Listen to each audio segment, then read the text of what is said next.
Our Heavenly Father, we thank you tonight for bringing our candidates and all these people to come and listen. We hope you will bless our country and let us get started on a better path with all these new politicians. Help them get elected by the people and for the people, so we can bring our country back together. In Jesus' name we pray. Amen. Amen. All right, thank you for joining me here in Blount County, here live from the Blount County Library. United States of America. Candidates for the sort of Patriots Tea Party and the City County Justice. We're having the Pledge of Allegiance. I'm going to say a little short, I got an email from a friend of mine, they asked you if I could share it with you. I might have shared it through email, and I received it, but it's about Governor Romney. I know he hasn't been the backbone of the person that we wanted, but we're going to have to get Obama out, so we're going to have to learn to support and love him and help him. But I read this, I changed my mind. I liked him a lot better when I read something personal about him. We don't hear anything personal. Okay, his full name is Willard Mitt Romney. He was born March 12, 1947, and he's 65 years old. His father, George W. Romney, former governor of the state of Michigan. He was raised in Bloomfield Hills, Michigan. He's married to Ann Romney since 1969. They have 5 children, 5 boys, I believe they're all sons. He's received his bachelor's from Brigham Young University, a JD, and an MBA from Harvard University. His religion is Mormon, Church of Jesus Christ of the Latter-day Saints. This is his working background. After high school, he spent 30 months in France as a Mormon missionary. After going to both Harvard Business School and Harvard Law School simultaneously, he passed the Michigan bar exam but never worked as an attorney. In 1984, he co-founded Bain Capital, a private equity investment firm, one of the largest such firms in the United States. In 1994, he ran for Senator of Massachusetts and lost to Ted Kennedy. He was president and CEO of the 2002 Winter Olympic Games. In 2002, he was elected governor of the state of Massachusetts, where he eliminated a $1.5 billion deficit. Some more interesting facts. Bain Capital started with one small office supply store in Massachusetts, turned it into Staples, now over 2,000 stores employing 90,000 people. Bain Capital also worked to perform the same kind of business miracles again and again with companies like Domino's, Sealy, Brookstone, the Weather Channel, Burger King, Warner Music Group, Dollarama, Home Depot Supply, and many others. He was an unpaid volunteer campaign worker for his dad in the governor campaign in Michigan. For 1 year he worked there. He was an unpaid bishop and state president of his church for 10 years. He was an unpaid president of the Salt Lake Olympics Committee for 3 years. He took no salary and was unpaid as the governor of Massachusetts for 4 years. He gave his entire inheritance from his father to charity. Mitt Romney is one of the wealthiest self-made men in our country, but has given more back to its citizens in terms of money, service, and time than most men. In 2011, Mitt Romney gave over $4 million to charity, almost 19% of his income. Just for comparison, Obama gave 1%, and Joe Biden gave $300. And Mitt Romney is trustworthy. He will show us his birth certificate, his high school and college transcripts. He will show his Social Security card, his law degree, his draft notice, his medical records. He will show us his income tax records. He will show he has nothing to hide. Mitt Romney's background, experience, and trustworthiness show him to be a great leader and excellent citizen for President of the United States. You may think that Romney may not be the best representative the Republicans could have selected. At least I know what religion he is, and he won't desecrate the flag, bow down to foreign powers, or practice fiscal irresponsibility. I know he has the ability to turn this financial debacle that this current regimen has gotten us into. We won't like all the things necessary to recover from the debt, but someone with Romney's background can do it. But on the minus side, he never was a communist or a community organizer. Never took drugs or smoked pot, never got drunk, did not associate with communists or terrorists, nor did he attend a church whose pastor called for God to damn the United States. Okay, now I'm turn the rest of the program over to Linda King, and thank you.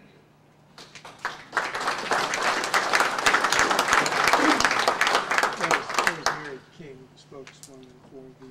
First off, is this loud enough? Everyone here okay? And there we have Linda Joe King. built this little contraption so we can do a lot with it as far as volume, and we want to make it easy for everybody to hear. Thank you, Mary. I think you all know Mary is head of Smoky Mountain Tea Party Patriots. I'm Linda King with Citizens for Blount County's Future. And on behalf of Citizens for Blount County's Future, I'd like to welcome you here tonight. I appreciate the Smoky Mountain Tea Party Patriots working together with us to provide an opportunity for the public to meet the candidates on the August 2nd ballot. I also appreciate Harry Grothjohn of WBCR for broadcasting our forum live tonight on 1470 AM radio. And a big thank you to Joel Davis of the Daily Times for giving us coverage in the newspaper and for bringing a cameraman to cover tonight's meeting. Joel has always been very fair in reporting our candidate forums in the past. We'll be giving the candidates approximately 5 minutes to state their platform, and then another 5 minutes to take questions from the audience.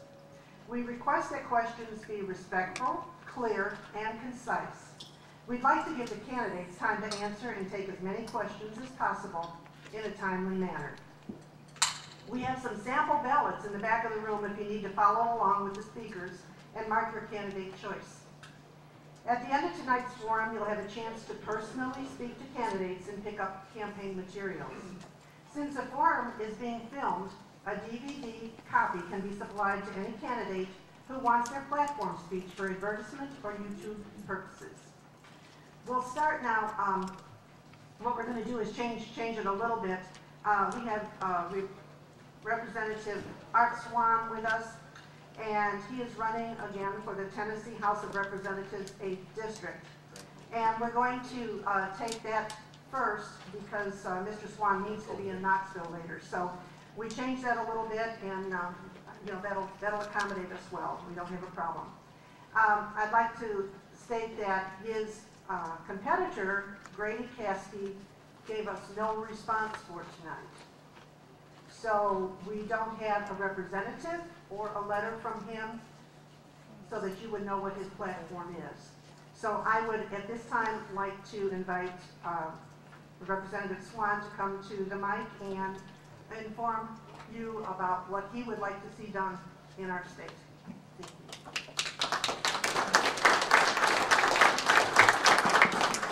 Thank you, Ms. King. Pleasure to be here tonight. You know, I never thought that I would see in my life a time where I questioned the integrity of our government, particularly at the federal level. You know, you look at the spending and the value of the dollar and the debt that we're carrying now, which is, what, $15, $16 trillion. And we can't even comprehend those kinds of numbers. And as we think about what we began with and when this country was started, it was a process of freedom and very little debt. I mean, we had war debt in the beginning, but nothing that we could ever imagine that would be like what we see today. What has happened in the configuration of the states, like it began in the beginning, is now almost disappearing state lines. The involvement of the federal government in our lives has become so intense that we depend to a great deal on federal money in our state budget. To give you an example of the about $30 billion that is in the state budget, it has been over half, it's about half right now is federal dollars. So our dependency is intense. The waning of the state government away from that will be very difficult, but we have started down that road. We have reduced spending by about $2 billion out of what was $32 billion down to approximately $30 billion just in the last 2 years. At that process, it'll take a little while to get that $15 billion of federal money worked out of our system and our dependency on it. I think it gets down to a role of what we have to do as a state. And we have to define that very clearly so we understand it as legislators and governors, etc. And so you understand where we are in forming policy and what we're spending your money on. I don't know where to begin to tell you that we can move to and how quickly, but I do know that we're headed down that road, and we're going to need help from the federal government, not in money, but in cutting us loose. You know, we feel like a child under the umbrella of a father that's a bad example. And in changing that, the child has to take over the responsibility of the family. And if we look at states, you know, we're capable of running our own business, most of us, but not all of us. You look at California, you look at Illinois, they're bankrupt. And that's a terrible example there. And there'll be a bailout time that will be expected that all of us chip in to take care of their problems. You know, we have enough to deal with here to not have to worry about dealing with California, Illinois, and the other states that have so abused their process just like the federal government has. But in Tennessee, we run a pretty tight ship. We're about 4th in the country in being the most fiscally responsible state. We have very, very little debt. Most of what we have is bonded indebtedness for highways. And that's a self-funding process that goes by every year.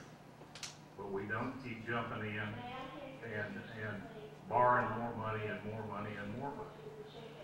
But I'm here today really more interested in what you have to ask and what's important to you than I am to preach to you about my personal philosophy. So I'm going to, if it's all right, Ms. King, I'm going to go ahead and open it up for questions to anybody that wants to ask. Richard? It's my understanding that the state of Tennessee passed over 400 bills in the last session of Congress. And as I try to work that number out in my mind, that's 100 bills a month for the 4 months that they were in session. That's 3 or 4 bills a day. That's about right. I try to wrap my hands around that to understand how could our legislators even deal, comprehend, and pass 400 bills. I guess what I like what you're saying. I like what you're saying, and I support what you're saying, but why are we spending so much time passing all these bills and not deal with the really crucial, critical issues of our country and our state? That's what my question, it's a kind of a broad question. I'll be honest with you, it's not an easy question to answer. I will tell you this.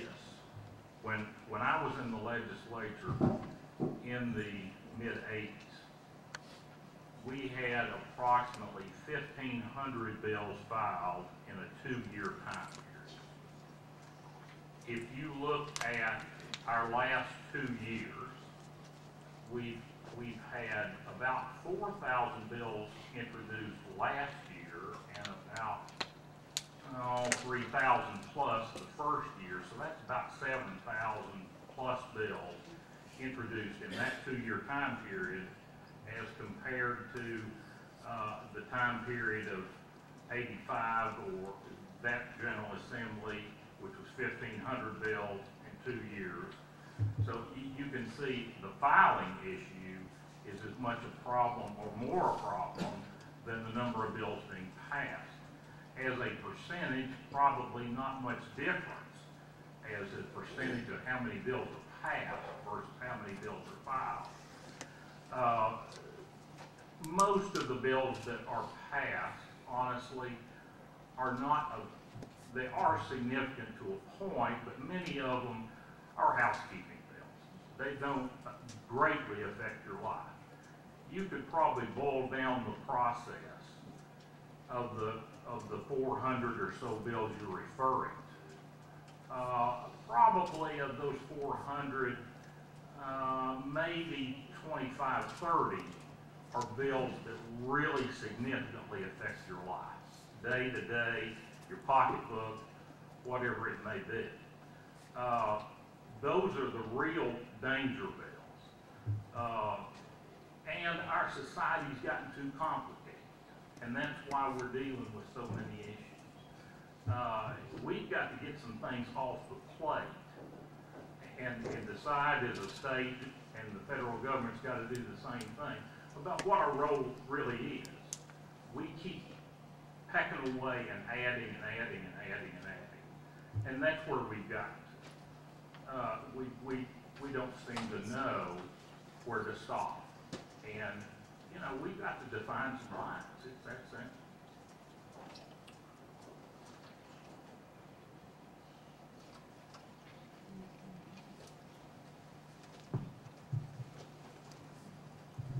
I just want to ask a question on a Second Amendment. What can we expect you not to put any more gun control on us as we have now? Good question. I will tell you this.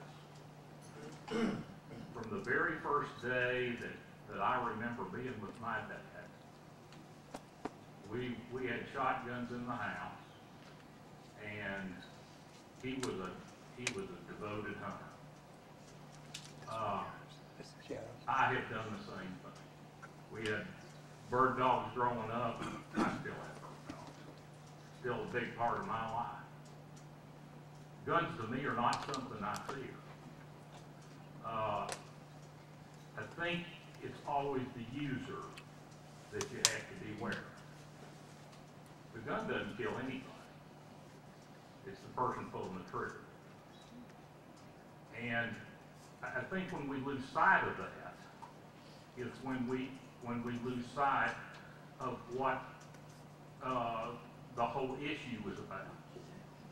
I had an interesting conversation with an Englishman in Tellico Plains of all places. And he had bought some property and had lived there for about 10 years.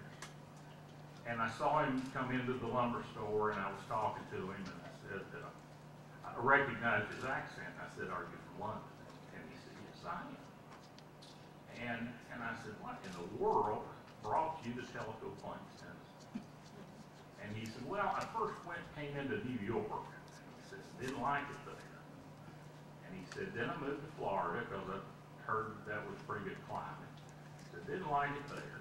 And he said, "There was inexpensive land compared to what I was used to in Tellico Plains, so I bought 10 acres and moved down here." And he said that he really liked it here, and he would never move back. And I said, "Have you been back home?" And he said, "Yeah, I was back home just a few months ago." He said, "I was there for my one of my kids' weddings." And he said, "I went back and said my son picked me up at the airport in an old car I had. He said, a little old sports car. And he said, we had to stop and get some gas. And he said, so we stopped there, and he said, I handed him $50, and had about a quarter tank, and he said, a real small tank in this little car. And he said, he started filling it up, and his son came out and said, by the way, I need some more money. And he said, I put 5 gallons in this, and you need more money? And he said, yeah. So he said, I gave him $25 more, and said, I ended up with 7 gallons of gas, and I spent $75. He said, I bought me a pack of cigarettes, and that was $15.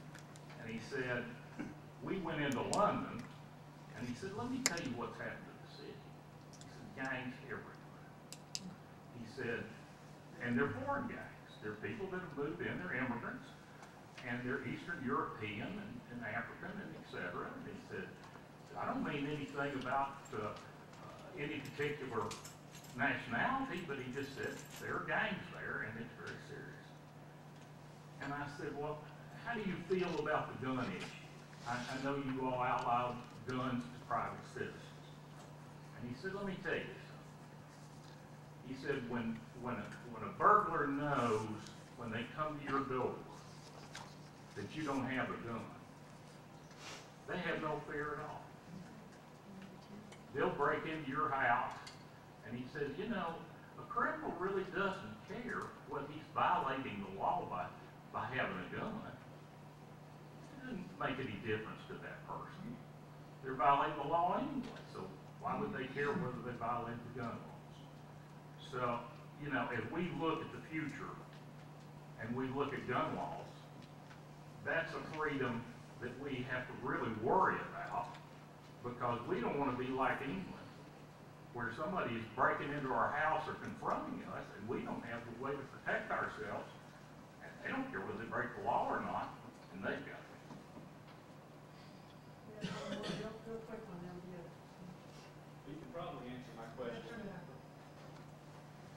You can probably answer my question with a simple yes or no. First of all, though, you know, I'm running for school board, so I've been looking at a lot of these bills that affect local schools, and I'll be honest with you, the state of Tennessee is a pain in the butt for local schools.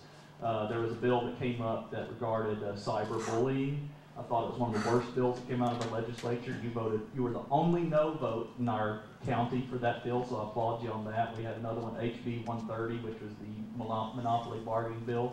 I thought that was one of the best bills, especially in its original form. You were the only yes vote on that, so congratulations. But I look at some of the regulations. We had silly things like we added a requirement for all pools to have a pool alarm for houses to pass electrical inspections. We had bills that required insurance companies to cover hearing aids. So I liked a lot of your votes, but I got a little frustrated when I was looking at the regulation side. Would you be willing to just spend 2 years and just as a personal policy, I'm just going to vote against every new regulation that comes out of our legislature, yes or no? You know, I would love to tell you that I could project in the future any issue that might come along, and that I would commit myself to say, no matter what somebody could dream up, I'd be against it. I don't think that's a responsible thing for me to do. If you send me to the legislature to make decisions, and you're unhappy with the decisions I make, I expect you to reject me and send me back home. But I think, just like your school board position, I can't tell you all the ways you should operate before you get there, and give you no latitude to use your own mind and your own responsibilities to make decisions. You know, I'm not saying I know everything. I don't. I'm not saying I take over probably 1,000 votes every year. I'll make some mistakes. There'll be some wrong decisions. But, you know, I do the best I can. I look at the facts on every situation, and I try not to tie myself down with restrictions about everything that I should think. I want to have an open mind to look at everything on the table and develop an issue If it needs to go in the trash can, that's where it needs to go. If it doesn't, you know, and it's gonna pass, how can I change that to make it better if I know it's headed down that road? A lot of people examine our processes and say, why did you vote for this? Well, in doing that process, I may make some changes along the way, and I'll make some compromise to do that. But in return, I keep a worse thing from happening. And in many cases, that's what we're there to do. But I don't know whether I gave you the answer you wanted to have, but I do believe as a school board member, I need to give you some latitude, and I think as a legislator, you need to do the same with me. That's my opinion. You did good on the school votes. I was talking about the other regulations. I understand. And we deal with a lot of them, and I understand your frustration, and I appreciate it.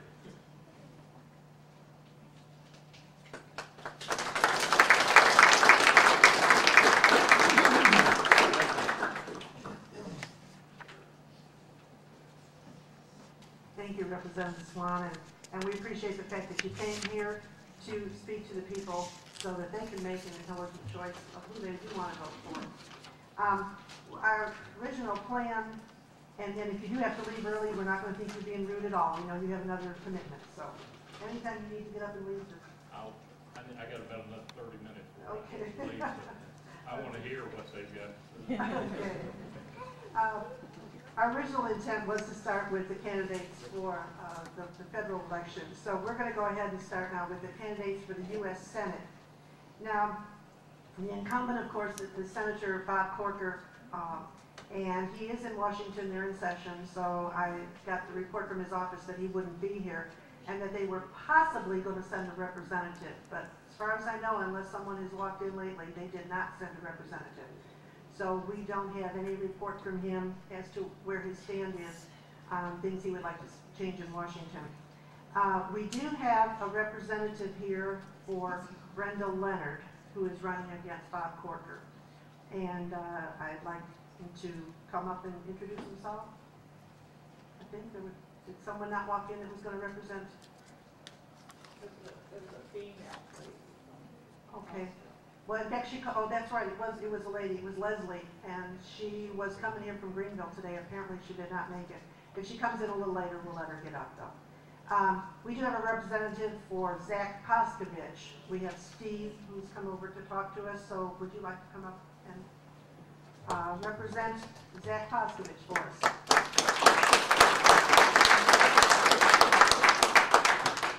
Well, on behalf of Zach Poskovich, I'd like to thank you for this opportunity to present what platform that I am able to relate to you. Zach is a very busy man. He's on his way to Johnson City today, and I believe it's tomorrow he's going to be in McMinn County, and after that he'll be in the Shelby County. He's just hitting this state left to right, north to south. He's a very busy man. He really believes in the position that he's seeking. It's interesting that you mentioned that Mr. Corker didn't send a representative.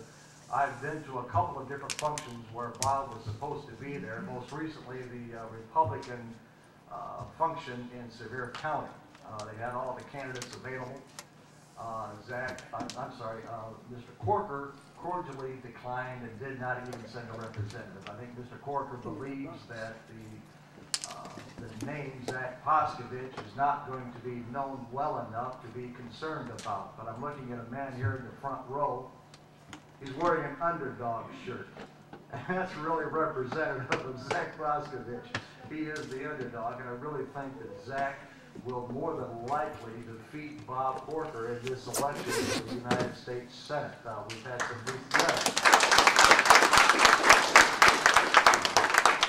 We've had some unofficial, very scant polling data on the exit polls. I mean, very scant. We've only done 5 exit polls. And so far, Zach is beating Bob Corker according to these polls. I'm very happy. And I want to start by saying the same things that Zach does when he meets a group like this. I like to see the hands of people who will vote for Bob Corker, I'm sorry, President Obama. Anybody here voting for Barack Obama? Well, the polls must be lying because they say Barack is leading, and I'm not seeing one hand here. Okay, how many people in this room would vote for a senator who voted 20% of the time with Bob? How about 60% of the time? Thank you, with Barack. Yeah. 61% of the time, Bob Corker has voted with Barack Obama. And the reason I got the name mixed up is because they're so intertwined, sometimes it's hard to keep them apart. Zach's dedication to the Constitution is unlike anything I have seen in a candidate in a very, very long time. I have been an observer of politics since I was in the military under President Ronald Reagan as my commander-in-chief. That's when I started to pay attention. From Illinois, that's when I realized that my representatives were not representatives. I ran into Zach. I had a rather lengthy conversation with him, and I can tell you that he is dedicated to the Constitution. And his purpose of going to Washington, D.C.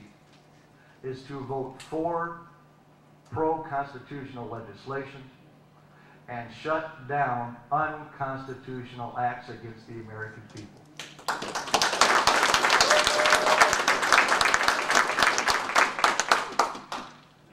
Now, there are two treaties that are, I'm sure you're aware of, two treaties that are pending.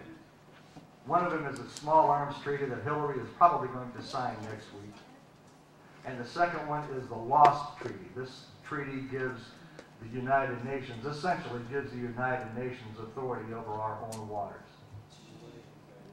Bob Corker has yet to come out against either one of those treaties.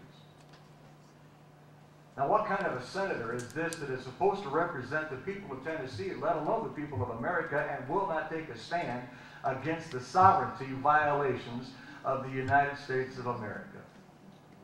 I will guarantee that Zach Paskovich will stop that legislation dead in its tracks. There will not be a piece of legislation go across his desk that he will not read thoroughly and will not vote against the Constitution of the United States.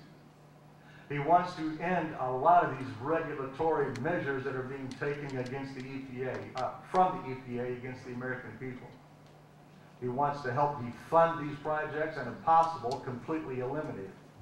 And I know there's going to be people on the left that say, well, then that means that the conservatives and the Republicans, and Zach in specific, is for the dirty air and the dirty water. That's nonsense. There's not an American in this room that wants dirty air and dirty water. It takes common sense, and it gives the respect and authority back to the states to regulate their water and their air within the boundaries of their state. That is what Zach is dedicated to. Zach is dedicated to the restoration of the founding principles that our Christian, yes, I did say Christian, forefathers signed: the Declaration of Independence and the Constitution ordained by God.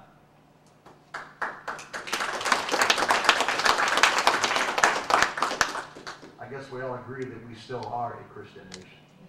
Amen. That really inspired me. I kind of lost my train of thought. Thank you very much.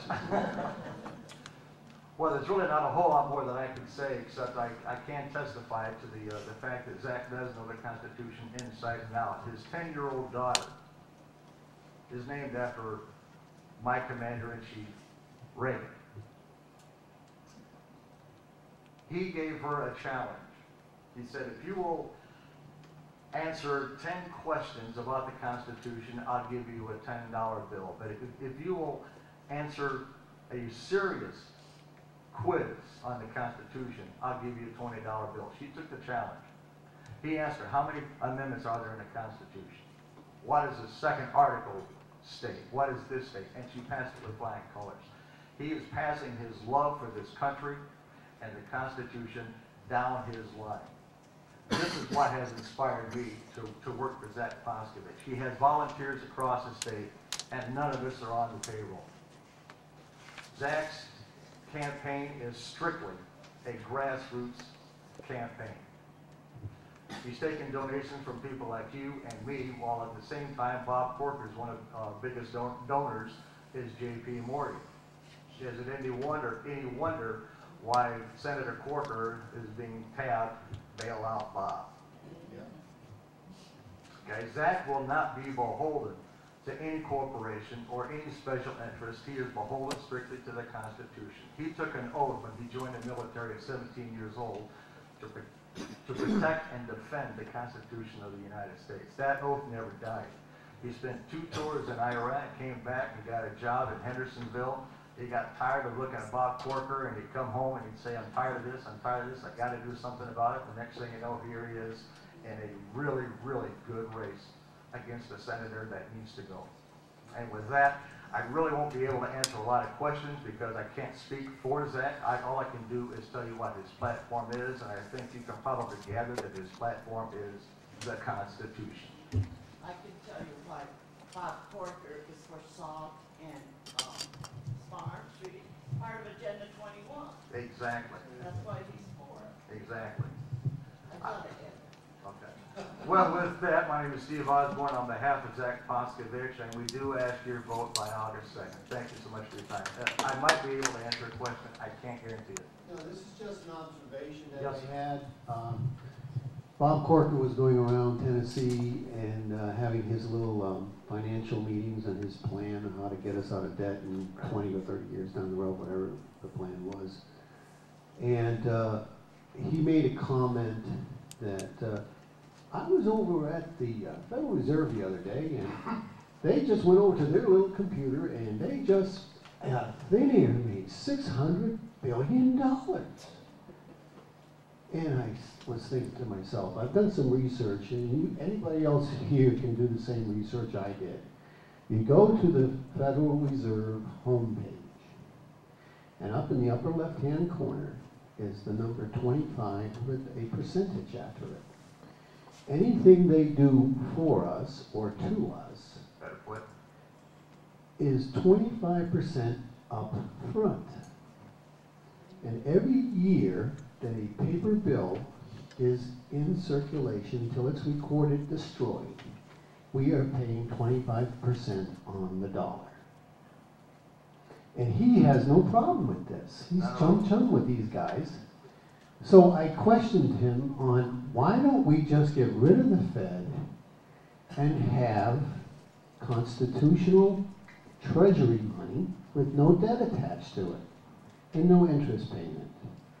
And he said, well, we have the right to delegate that to the, I mean, it's like asking the fox to watch the hen house. Yes, sir. And they totally have negated and think it's okay that their constitutional duty to regulate the money supply can be given to somebody else. And I am totally against that. How's it working for us now that they're printing money? Yeah. All right, that's all I have to say. That's just an observation about our dear friend Bob Corker. Outside of the door, I do have some campaign material for Zach. I have this flyer and I have this little push card on here. And if you pick this up, you'll see that Zach is for auditing the Federal Reserve, which ultimately will end the Federal Reserve. So yeah, we're on the same page there. Another reason why we need to get rid of Bob, if I can just take another 30 seconds. You triggered a couple of things in my mind. The deficit is in dire straits. Judd Gregg came out on Monday, the financial guru of the Senate. I'm not sure if you're familiar with him, but he was the guy that Obama tapped to be the head of the census, which he agreed to until he realized that Obama was putting the census under the auspices of the White House against the Constitution. The point that I'm making is that Judd gave us a warning. We're not going to have an October surprise. We're going to have a September surprise. And he lists 4 reasons why the economy is in a real world of hurt, and September will probably be the month when it rears its ugly head. Bob Corker last month made the statement that he is for raising taxes if we have, you know, some spending cuts to go along with it. It's more of the same. One other dangerous thing about Bob, a Tea Party candidate defeated Dick Lugar in his primary out of Indiana, right? Okay, now Dick Lugar is the chairman of the Foreign Relations Committee. Well, he's not going to be going back to that slot. That's going to be Bob Corker. That's why another reason is we need to get rid of Bob Corker and put a man who understands the Constitution. Thank you for your time.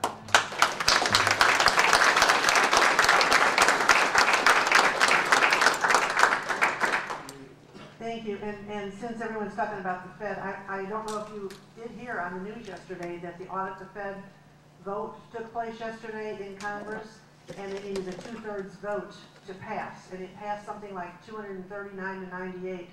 So it did pass in the Congress, and now we have to, it has to move on to the Senate now. So we want to see the Fed audited. Okay, next I would like to introduce Dave Hancock, and he also is running against Bob Corker. So we'll let him come up and tell us about his platform. I'm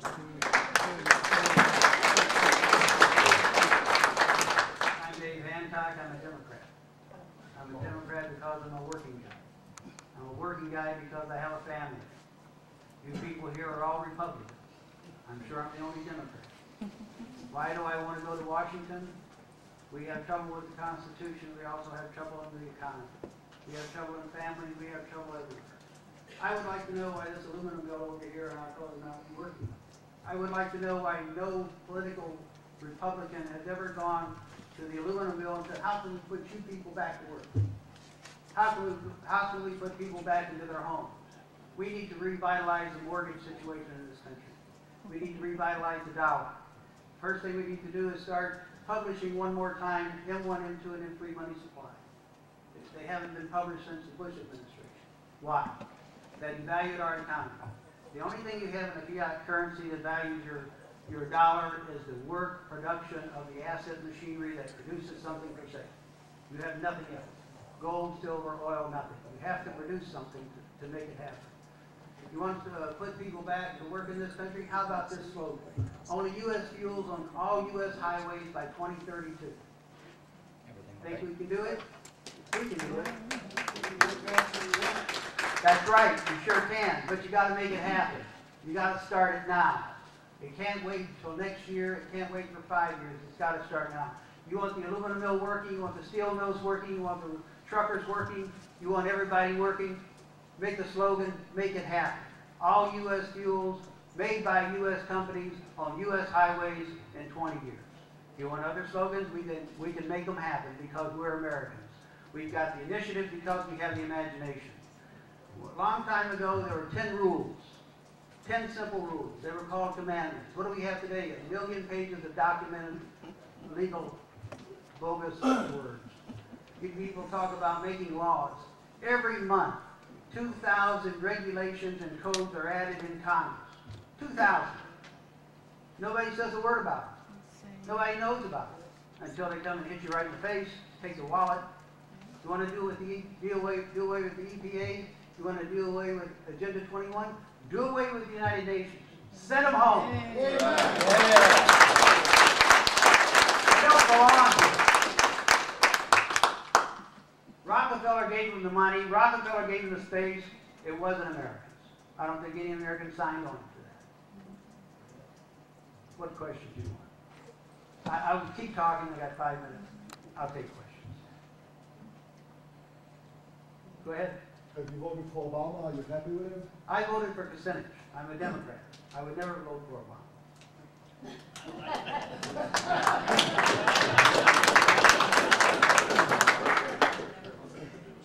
Hi, Dave. I just wanted to say, you say you're a Democrat, but the party has left you, and you're the old-fashioned blue dog. I'm a blue dog, Southern Democrat. I appreciate that. So, you're a Tea Party Democrat. And those are rare. So you're Jim, in a sea of socialism, and it's so refreshing. Okay, you want to hear about a little bit of socialism? The Chinese government just cut their tax rate by 50%. So you have a communist government acting in a capitalistic manner to survive in a socialistic world. What do we have in Washington? We have a capitalistic system organizing in a socialistic manner to move to communism. And that's what's going on in Washington, D.C. That's right. Amen.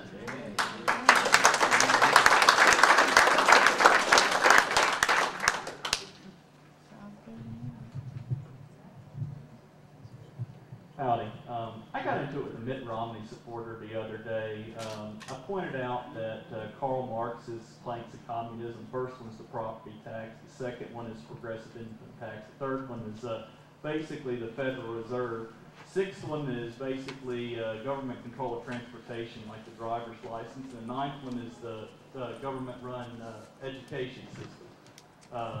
So, you know, I don't know too many Republicans that would want to abolish property tax, abolish IRS, abolish the Federal Reserve, abolish driver's license, abolish Department of Education. You as a Democrat, would you be less communist than the Republicans and abolish all of those? I would do away with the Board of Education as the educational group in Washington, D.C. It belongs here in the county. You have to keep society here. You cannot make us Europeans and you cannot make us Japanese kids. Kids in this country are Americans. And what do Americans do? They imagine. And when they imagine, they innovate. And we have innovated this world. Nobody else has. The American child has. You and you and you, and now your grandchild and your great-grandchild. What Corker's done and Lamar Alexander have done by taking taking away the powers of the natural food producers in this country with the FDA is put the autistic child into a position that they can never recover. Most of us have autistic offspring. Okay? And if you don't, you're going to. And Corker and Lamar Alexander have doomed these children to a never, never world. What else you want to talk about? I'm just telling you the truth. You people are a lot smarter than I am.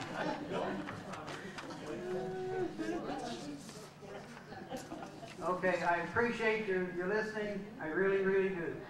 I hope you go to the polls. If you can take the courage and vote Democrat, vote handcuffs. If you cannot, vote for Zach or Brenda. Send Corker home. And don't forget, Joe needs to stay home. He don't need to go back. He needs to stay asleep.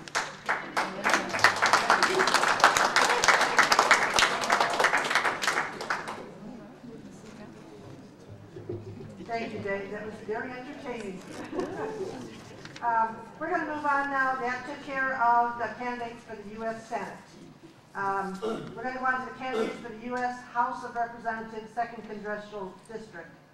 And incumbent Congressman Duncan is also in Washington. They are in session right now, and he sent a letter that he would like for me to read tonight. So I'm going to do that. Dear friend, I am running for re-election to Congress and would greatly appreciate your vote in the Republican primary on August 2nd. Early voting starts on July 13th. During my years in Congress, I have spoken out on many major issues, but I have emphasized three main things: fiscal conservatism, America First foreign policies, and constituent service. The National Taxpayers Union recently ranked me #1 out of 435 members on all the 338 votes in 2011 that involved spending. I've always been rated by all groups as one of the most fiscally conservative members of Congress. If all members of Congress had voted as I have, the federal government would have lived within its means and we would not be in the deep hole we are in today. I do not believe in spending money we don't have. I believe, as Ronald Reagan said, that we should only go to war as a last resort, when there is no other reasonable alternative, and only when there is a vital American interest at stake. I do not believe in world government because it is too arrogant, elitist, and too far removed from control by the people. I believe the first obligation of the U.S. Congress should be in the American people. I've emphasized constituent service. The federal government and government at all levels is too big. Because of this, people sometimes are treated unfairly and do not get the service they need and deserve. I believe I and my offices are well known for trying very hard to help anyone who seeks our assistance. I believe in the Constitution and in the traditional American way of life and earnestly seek your support in the elections both in August and November. John J. Duncan, Jr. So he was not able to be here and requested that that be read. I'm now going to introduce one of his competitors in the race, which is Nick Sapparo.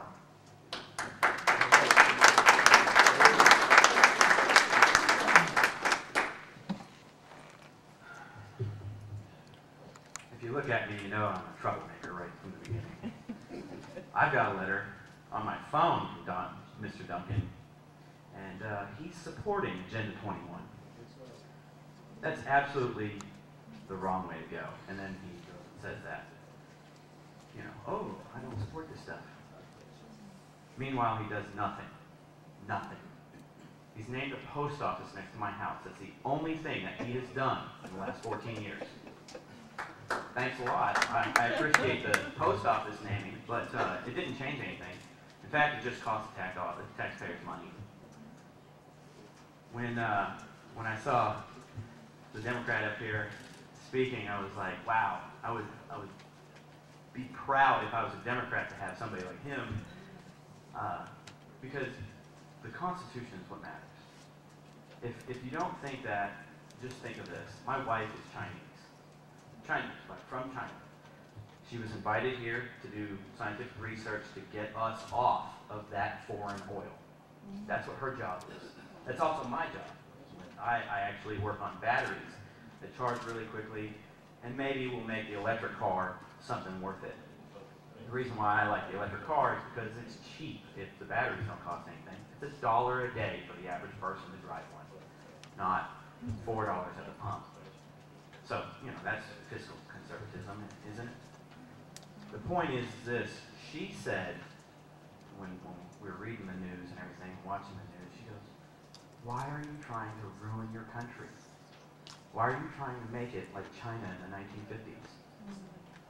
Think about that. A Chinese girl that barely speaks English, actually she's really good at it, but let's just pretend. Why are you trying to ruin your country? We are turning our country literally into a socialist state with very out there, you know, I can go on and on about Barack Obama. The first thing I can say is that he's not my president, not on my watch. You have to be a naturalized citizen. And to be a naturalized citizen, you have to have one parent that's a citizen, and then another parent that's a citizen, and be born in the United States. I don't care. He could have been born in Hawaii, but his birth certificate's fake. You go on the whitehouse.gov, download it, open it up in Photoshop and see how it was photoshopped. It was made in Photoshop. It's not a scanned document. That's all there is to it. It's a fraud, and that's a felony. To present official documents that are fake is a felony, which is one of the many things that this man can be impeached for. I talked about the American Care Act over and over and over. The Constitution, right here, you can see how worn out my Constitution is, because I read it over and over and over. Article 1, Section 7, takes care of the American Care Act. All bills regarding revenue must originate in the House. That's the exact words. Where's the American Care Act, Obamacare, originate? The Senate, not the House. It's done. But we don't have any congressmen that are willing to stick up for anything. We have congressmen that literally do nothing, and we pay them for nothing. It's the worst thing I've ever heard of. I don't know how to explain it more than just following the Constitution. And then we have congressmen speaking out on, and senators talking about the Second Amendment. My mom lives a stone's throw from Aurora. That's where the shooting happened. Everybody says, oh, if nobody had guns, you know, this and that. A college student making $23,000 a year, who has to pay over $900 a month in rent for his apartment, somehow acquired $30,000 plus in body armor, ammunition, and assault rifles. How? I asked how. How did that happen? I can't make that happen. I make about the same amount. I cannot buy that much in 3 months, because that's what they said he did. And for the other side of the issue, where people say, oh, well, you know, 3 months earlier in Aurora, of all things, a man came into a library, I believe it was, and tried to shoot up the library. and a armed constituent that had a carry permit brought him down before he killed anyone. Thank goodness. That would not have happened at the theater though, because that guy, Mr. Holmes, had body armor, police issued body armor. That makes me think, I mean, you could go conspiracy theory on this, but more than anything, it's, well, that just doesn't do any good either way. You know, I talk over and over and over, and I speak to groups. I've spoken to 14,000 constituents so far. And every single one of them, except for 2, have said, I've got their support. You know, that's crazy. Because this man has done nothing. He hasn't helped Alcoa. I can promise you that, because he hasn't even, he was too busy naming my post office. I'm going to leave it at that, and then I'll answer questions, because I'm actually much better at answering questions. I can go on, you know, I'll give you information about myself. I'm actually used to be a pro audio engineer, so I love this. This is just awesome. This is like meat and potatoes for me. I'm actually becoming a chemical engineer. I can tell you all about global warming is a hoax. You know, you can't take 0.039% on the atmosphere of CO2.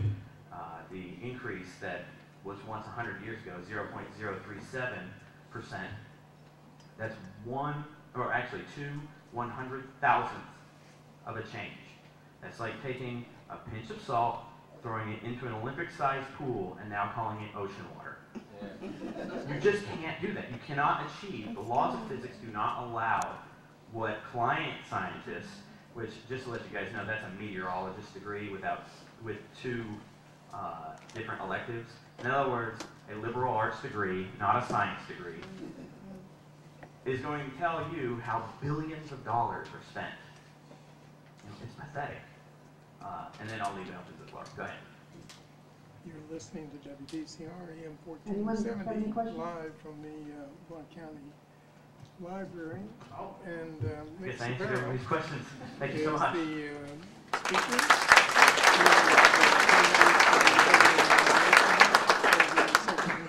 the speaker. Thank you, Nick. We are Next, I'd like to hosted introduce Joe by Lineweber. The Smoky Mountain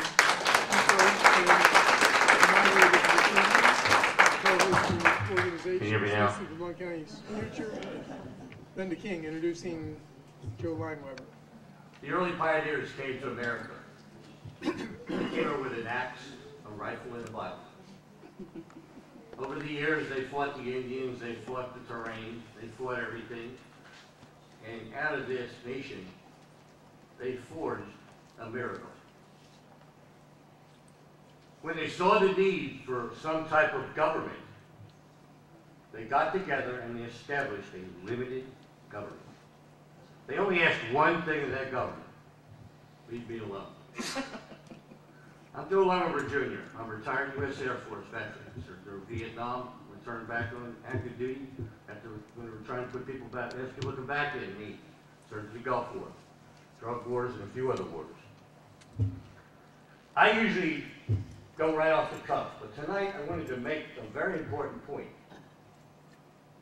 I've been on rants for the last several months since I decided to run at the last minute when Mr. Duncan was going to go unchallenged again. I ran as an independent in the last election against him. I wonder sometimes when we hear about Republicans in name only, I ask, are you an American in name only? When I ran the last time, my friend Greg Goodwin, who is now my treasurer, he asked several Republicans when he was independent, what are you, an American first or Republican first? I took an oath to the Constitution of the United States. First time was after I left college. I did it in 1972. I have 18 friends on that ball. I left what probably would have been a prosperous career as an attorney, which is what I wanted to be, a constitutional attorney. My lovely wife, my best supporter, retired Air Force also, Jan. And she also keeps me in line, and she straightened my life out also. I want to address Congressman Duncan's letter. Congressman John Duncan is a state. If you don't know what that is, look it up tonight. In a town meeting when we ran the last time, I asked Congressman Duncan, and it's on video, one of the little cameras like she has there, why don't you stand up in the House of Representatives and fight these bills with the Constitution of the United States? And he told us, Mr. Constitutionalist, the Constitution is the least viable argument in the House of Representatives. Now, probably for the first time in my life, I was speechless. I walked away.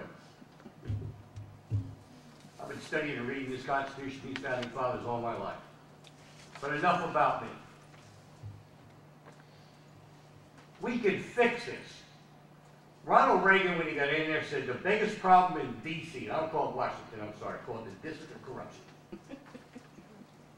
Ronald Reagan said there's one thing that's lacking in D.C., and it's political will. Well, he forgot the most important part of political will, and it's courage. I'm not running for gain anything for me. This is for you and your friends out there and our young people out there. This is not a joke anymore. This is serious business. This could be fixed if they had the political will. And by the way, folks, the federal debt is about $404 trillion. $16 trillion just belongs to Mr. Obama. He's not my president. The Graham-Rudman Act, which was the strongest budget act ever passed in the United States Congress, which they're in violation now because Graham-Rudman law specifically states they cannot go more than 16 months without a cent budget. You know what a continuing resolution is? It's a blank check. I said 2 years ago, when people were preaching that all politics are local. No, they're not. If Tom is my representative, I want to talk to her, I can drive to Nashville and grab her or go to her house in Greenback and disagree with her, call her on the phone. Look how hard it is to get Mr. Duncan around. Now, if you put a big contribution in his PAC or whatever, then you get to see him and talk to him. These people have created this massive debt, and they don't know what to do about it. I no longer have any respect for those guys because I just realized in the last campaign, Cicero said it, our apathy and myopy, we are now being ruled by our inferiors. Nancy Pelosi, 2 weeks ago, I was working on some of my day. Nancy Pelosi said on Fox, we'll never be able to fix this deficit by reducing spending here in Washington. We have to raise the minimum wage to $12 so we can collect more taxes. I about fell out of my chair. And I said, will someone please shoot Grandma and apologize for the grandchildren? She's nuts. This is the mentality that's up there. I usually don't do those, but I wanted to make sure I touched on a few important things here, okay? Courage. Courage for your representative to stand up. And stand up for you here in America. Not for CSX, not for TVA, not the people that are pumping all the money into their PACs and their campaign funds. And by the way, folks, there's no such thing as federal money. They don't have car washes and bake sales up there to raise a dime. It comes out of our pockets. And when you talk about the bills being passed, I brought the same thing up to my friend Jimmy Madline. I said, why would you count passing 600 bills in the House? Well, there were 1,400 in our legislature in Tennessee. I used to say every time you guys start passing, have a resolution or bill you promote, I grab my wallet. Well, there's nothing in there now, so it doesn't really matter. We need term limits. We don't vote smart. We need no one in office longer than 8 years from the dog catcher to our U.S. congressmen. And our senators, 1 6-year term and go home. You're here because you care. You're here because this is an important election. This could be one of the most important elections in the history of this country. This is not rhetoric or political speech. There is brewing an undercurrent in this nation. I said a couple months ago, and scared the heck out of a couple who was there, a friend invited me over to talk to them. I said, don't worry about it, folks. You don't put the right people in office in the House of Representatives, all the power is. The veterans will take care of this. And she said, are you fomenting insurrection? No. insurrections for kids in jihad. I'm proposing an out-and-out revolution to take this country back, which is why we have a Second Amendment. Our founding fathers saw this good coming. We're there now. It's the last thing I want to see. We're not a banana republic. We're not a banana republic. But believe me, the veterans will fix this for you. You need to get out to your friends and neighbors who didn't take the time, who didn't turn off the TV and come over here, not to hear me speak. This could be our last chance to straighten this out. All power, forget the presidential election, this is a manipulation. All power in this nation is in the House of Representatives. They control the checkbook, they control the money, and they control everything that goes on. They are the balance between the other branches. And some would disagree that the Senate needs to go back and abolish the 17th Amendment. They shouldn't be there in the first place. They've inserted themselves in a power structure that they don't belong in. We could fix this easily. There are tax solutions. I wrote a program a while back and ran through a bunch of professors, tax and everything. I started as 22%. I hate the fair tax, it's just a new bureaucracy. It's called the 12% solution. We got that at 12% because we realized there was so much money that we had. But it's collected in the states, and the states only dole out to the federal government what they're authorized to spend money on under the numerated powers. Wake up. Every $1.50 comes from us, they give us back 10 cents on the dollar. There are ways to fix this. Some people say, so you just can't get up there and scream and yell in the U.S. House of Representatives. Really? When I was a young man in one of our congressmen, I watched O'Neill and Moynihan get at it, turned into a fist fight in the House of Representatives, and they're both Democrats. And if you haven't heard the story before, it was shocking because Moynihan always carried this leather-bound constitution that his father gave as a federal judge, and he just got tired of disagreeing with O'Neill. O'Neill told him to shut up, and he just winked at him and hit him in the side of the head. It erupted in a fist fight. They ran the gallery out. You know what was over? Expanded health care for everyone in America. My friend Dave Hancock, I've known since we campaigned.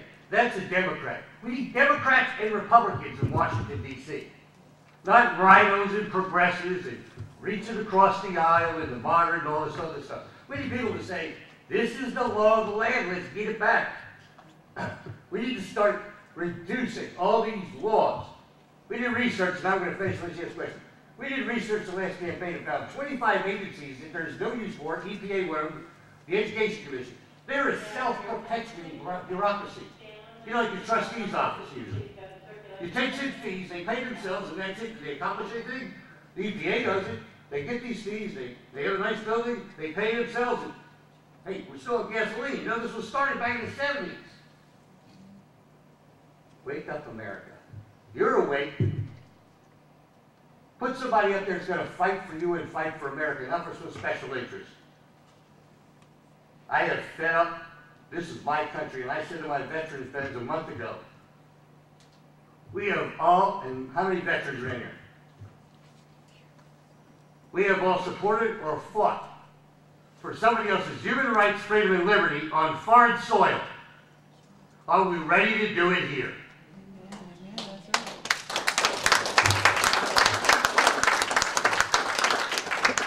Any questions?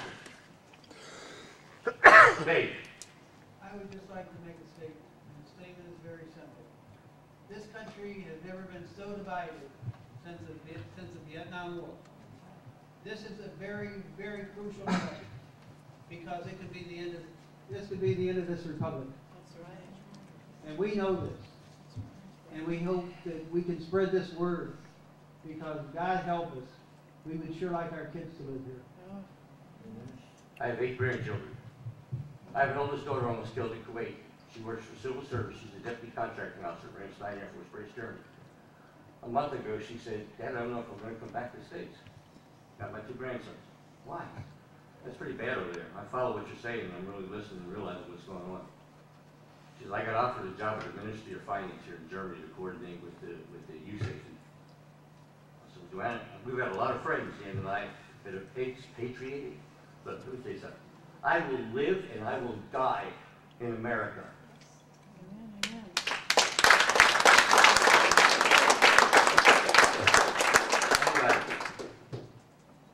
Any questions? What can I do as a citizen to fight this Obamacare social medicine, and what would you do if you're elected by the people? The first problem is, I have the whole bill at the house. I spent months going through it. It's got tabs all through it. I tried to tell everybody 2 years ago, the real estate fee that was in there that's kicked in. So, hey, somebody just got hit with that. I told you. Half of this stuff's already been farmed out to the Department of Agricultural, Commerce, and everywhere else. You go to a tanning salon, there's a fee on there. Half of this stuff is already in effect. 1,500 new laws when you couldn't get cap and trade through were given to the EPA by the Grand Master of the world there, okay? Without the House representative, not one person speaking up. They could have revoked with a concurrent resolution. We told Duncan that one day. Well, I don't like that. Takes political will. Gee, did you get that from Reagan? Concurrent resolution in the House. It doesn't go to the Senate. The President gives a hack at it. It's unconstitutional. It just wipes it out. Right now, after the Supreme Court, they think it's going to build in the trash because it was come out of the Senate. They don't have taxing authority. But does anybody in the House stand up and say anything? No. One of our supporters got a hold of Congressman Duncan a couple weeks ago, cornered him and asked him, there's 32 articles of impeachment that have been written against this president. Strict, pure violations of his constitutional oath. Okay? They've got it in their hands. H.R. 107. All they have to do is stand up one day and present it. It begins the impeachment process for him. Do it. Okay? Why won't they do it? You know what the congressman said? That's a politically charged subject. Politics again. I'm not a politician. I'm not even a statesman. I'm an American. I'm a veteran. And I've fought for this country before, and now we're ready to fight inside this country for you and me.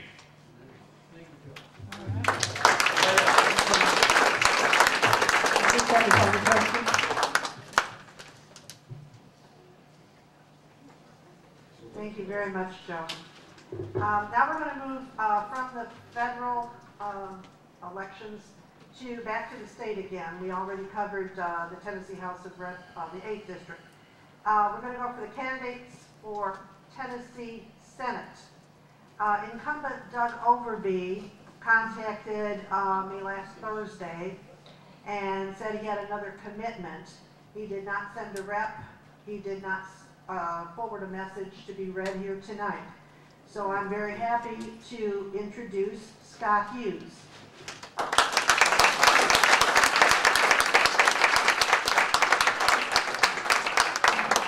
Thank you, Linda. There is some passion in the room tonight. I drew the short straw having to go after Joe, I think. He riled us all up. But my name is Scott Hughes, like Linda has said. First of all, I'd like to thank the leadership of the Tea Party and the citizens of Blount County for putting this event on tonight. I think it's very important and essential to have an educated electorate. And second, I want to thank all of you for coming out tonight. Many of you in the room I know. Many of you in the room are supporters of mine, and I want to say thank you for that, and thank you for coming tonight. Thank you for the desire that you have to be informed. Thank you for the desire not just to sit home, and whether it's Fox News or CNN, which I doubt there's many CNN fans in the room tonight, but whatever news channel you watch, instead of just being fed something, thank you for coming out and listening and being part of the process. This is what democracy is all about. This is what America is all about, whether it's voting for someone for the U.S. Senate, U.S. House, or one of our state races, or in November. Let me tell you, this election that takes place on Thursday is important, but there is no more important election that takes place in November. We have to change the White House. We have to make a change. Well, like Linda said, I am running as a Republican candidate for state Senate here in District 2, which covers all of Blount County and a very large portion of Sevier County. Until redistricting, it was all of both counties, but a little bit of Sevier County is not in the district now. But I am running for a couple reasons. I am running because I have 4 kids. And I have 4 kids. I'm a Blount County and live here in the county, and Booster Club president of my kids' elementary school. My kids go to public school here in Blount County. And I wake up every morning and see my kids and kiss them before I go to work, and I'm concerned. I'm concerned about the state they're living in. I'm concerned about the county that they live in, concerned about this great nation. You know, I talked to my son before I decided to run for this, my 13-year-old, who's an 8th grader at Heritage Middle. And I said, Tyler, I said, I'm not sure I'm going to do this. I've received a lot of phone calls, people from Blount and Sevier County, that really encouraged me to run, people who were looking for a true conservative candidate to represent us in the state Senate. And I told Tyler, I said, Tyler, I'm not sure I'm going to do this. I said, this is a lot of work. I said, I'll be gone from you guys quite a bit. My youngest is 5 years old and Tyler is 13. Been married for 15 years. So I'm in that prime time of my life where we got play practices and baseball games and dance recitals. It's not me dancing, but my daughter dancing and dance recitals. So I'm in that really heavy period of my life right now. And I told Tyler, I said, I'm not sure I'm willing to do this because of how much time I'll be away from you guys. And as the conversations continued and the phone continued to ring with people encouraging me to take a stab at this, I began to get more and more convicted over that conversation I had with Tyler. Because as I told Tyler, I'm not sure I'm going to do this, I was making it all about myself. And there was a little bit of a selfishness to that reason for not running.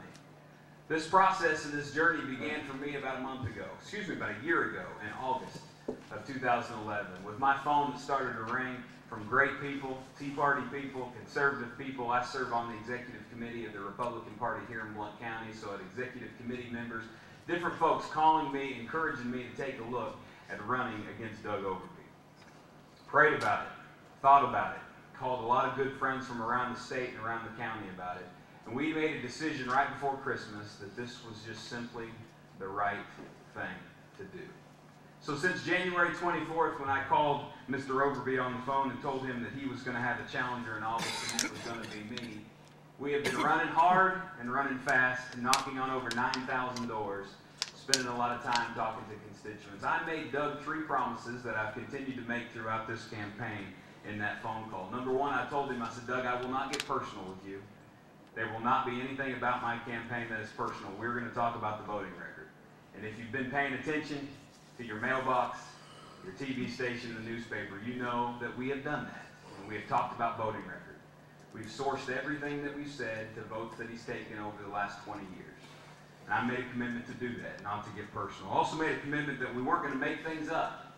We're not going to lie. We're not going to play politics. And number 3, we weren't going to be mean-spirited.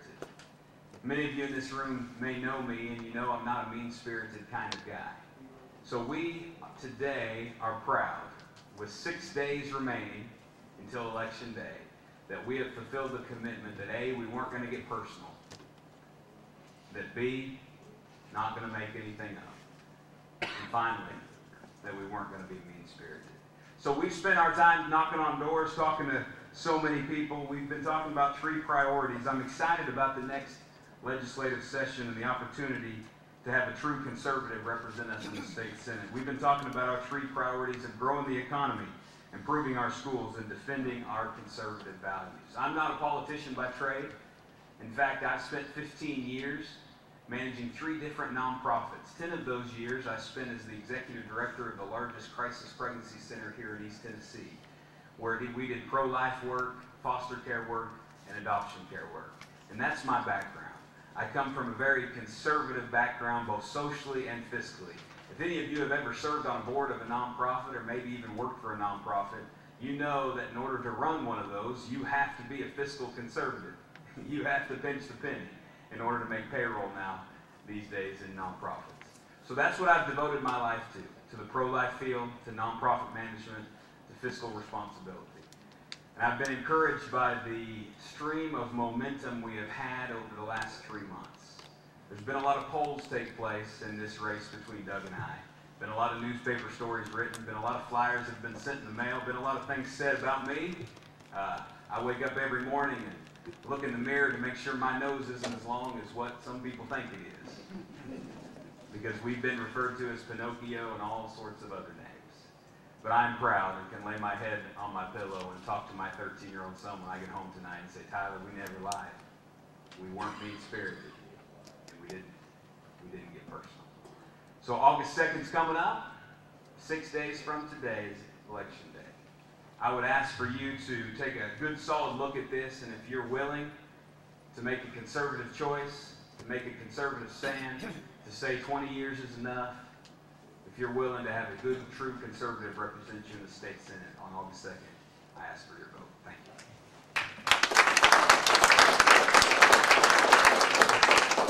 Question? Can we make the questions kind of quick, because we don't want to drag it out? I was sent a email with a video of Doug Overby addressing his fellow legislatures in the Tennessee legislature. And he said to them, he exhorted them, well, don't consider the Constitution when you make this vote on this bill. I think it's high time that that man finds a new career. The video you're referring to was in Judiciary Committee. They were discussing how judges are elected or appointed, and the statement that he made was, you should not consider the Constitution on this bill. Correct. My name is Richard Hutchins.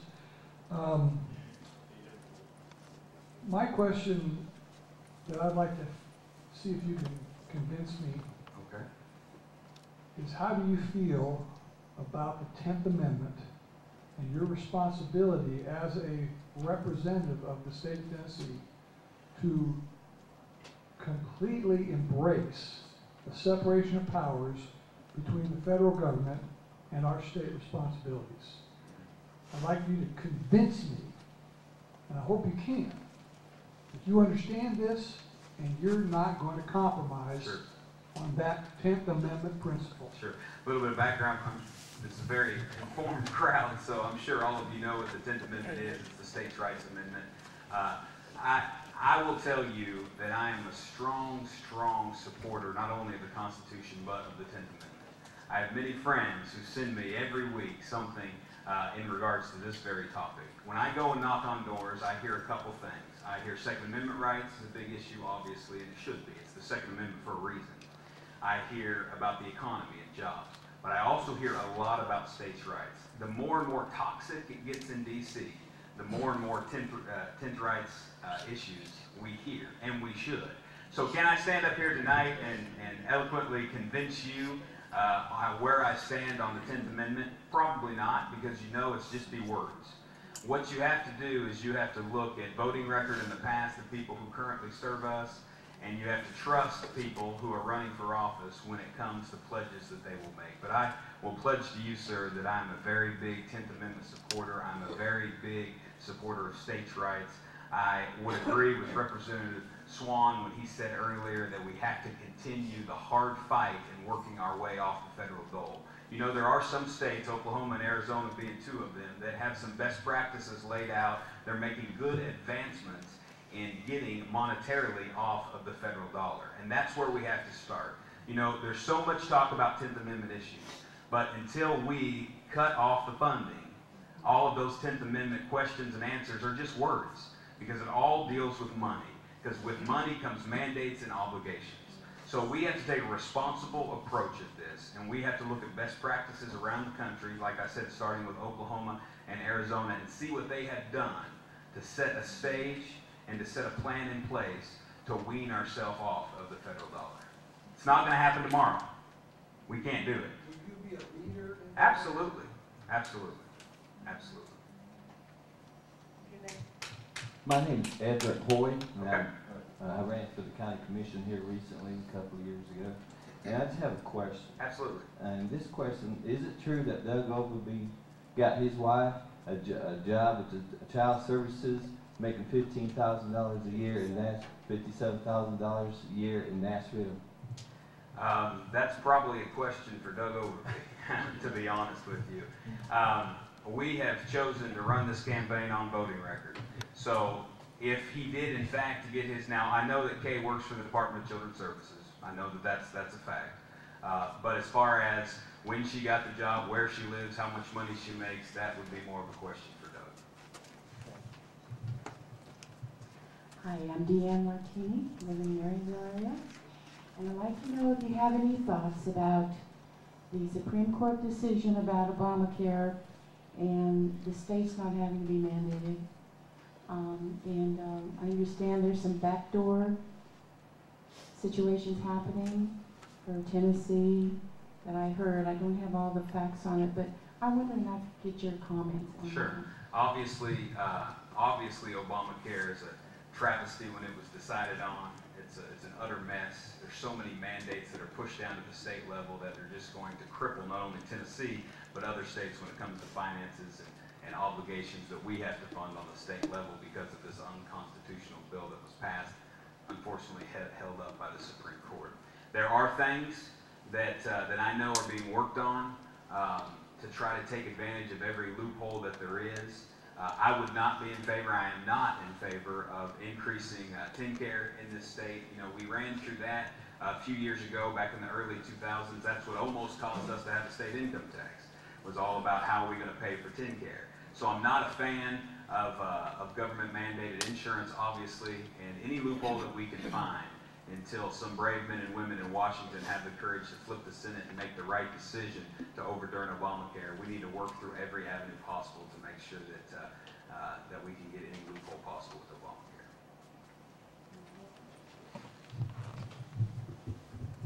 Okay, just to let you know, I've been asking this actually in all the forums about a certain bill that I'm actually trying to get together. And since you're running for State House, yeah, State Senate, well, then you would be working with Stacy and Becky and all that. The question really is this: would you be in support of the bill that I've been trying to put together that would be to eliminate outsourcing of money? In other words, sending money Western Union to other countries unless provided proof that you're legally gaining that money. In other words, like illegal Mexicans earning money and then shipping it back to Mexico. Not allowing that. Basically getting rid of that. No more hundreds of thousands of dollars leaving Walmart on Friday. Okay, so I need to ask a couple clarifying questions just so I understand what I'm answering. So you're saying that someone in the country illegally, Yes. Western Unioning money outside of the country, Yes. putting regulations and banning that, is that correct? For the state, yeah. For the state. You can do that on the state level, it's just tricky to get it on. Yeah, I'm not. My first response would have been to you, and obviously it's cold. I haven't done any research. Was I'm not sure that that's a state issue. It is. Is it? Can it be regulated per state? Yes, that can be regulated per state because that is actually regulating the Western Union itself, not or the outsourcing of the money instead. Because what most people aren't aware is that the number 2 import in Mexico is U.S. currency. Yeah. Well, I've said for a long time on my illegal immigration stance that the number 1 way to deal with illegal immigration is to deal with the money. Yep.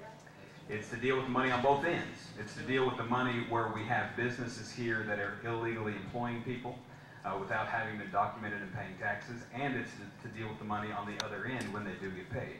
So absolutely, I would be in favor of looking very closely at it. It sounds like something I would be in favor for. I don't have it in front of me. But we have to deal with the money issue when it comes to illegal If you win, I'll work with you.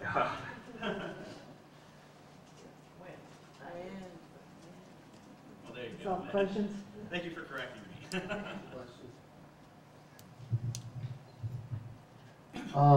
We are currently stuck with an attorney general that is appointed. We need his name. Who is this? I'm Richard Lavender. Thank you. And what would you do to help the citizens of Tennessee get rid of people that think they can sit on that bench till they die? It's a great question about the Attorney General. There are 50 states in this great country, obviously. Hey, you already had your turn, Joe. Good question. There are 50 states, obviously, in this country. 46 of them elect their Attorney General. Let me clarify. 43 of them elect their Attorney General. 6 of them, the governor appoints it, and it's confirmed through the legislature. There is one state that does neither, and you're sitting in it. Tennessee does not elect our Attorney General. And Tennessee does not let the governor choose our Attorney General, and it's confirmed from the legislature. That is absolutely wrong. Because what it does is it takes not only 1 degree of accountability away, it takes 2 degrees of accountability away. You know, in order to become the Attorney General of this state, you send in an application to the Supreme Court vets you down to 3 people, and then they submit their recommendation. Well, the Supreme Court's not elected. So where's the accountability for the Attorney General? It's not there. So if the question to me is would I be a proponent of changing it, I would be a loud and vocal proponent of changing the way that we select our attorney general. Should be elected. Should be elected.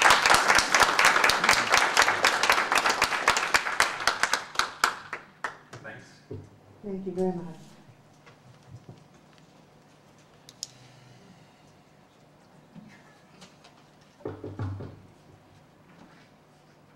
You did a great job, Scott, thank you.